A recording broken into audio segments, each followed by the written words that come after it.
जिल्हा परिषद सदस्य सोनाली पाटलांचं खड्ड्यात बसून आंदोलन. कळे गगनबावडा रस्त्याच्या दुरावस्थेविरोधात तिसंगी येथे रास्ता रोको. Welcome to D.Y. Patil College of Engineering and Technology, a trusted destination for engineering, education, and transformative learning. Established in 1984, the Institute has been shaping engineers through quality technical education, building a proud legacy of achievement and trust. Today, it stands as one of the premier institutions in the country, recognized for its commitment to innovation, impactful research, and a tradition of academic excellence. D.Y. Patil College of Engineering and Technology, building engineers for the real world.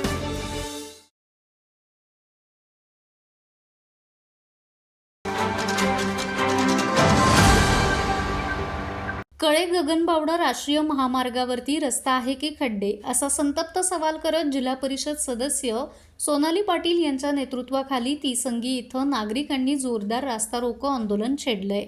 या आंदोलनाचं मुख्य आकर्षण ठरलेले आहेत जिल्हा परिषद सदस्य सोनाली विलास पाटील.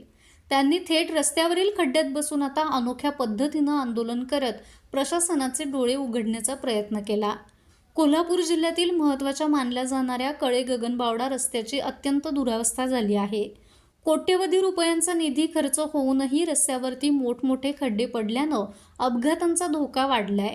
काम अत्यंत निकृष्ट दर्जाचं झाल्याचा आरोप करत संतप्त ग्रामस्थांनी रस्ता अडवून धरला.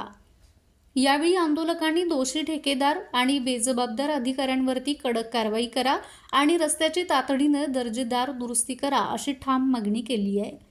या आंदोलनानंतर आता तरी प्रशासन या खड्ड्यांच्या समस्येकडे गांभीर्याने पाहणार का, हे पाहणं महत्त्वाचं ठरेल.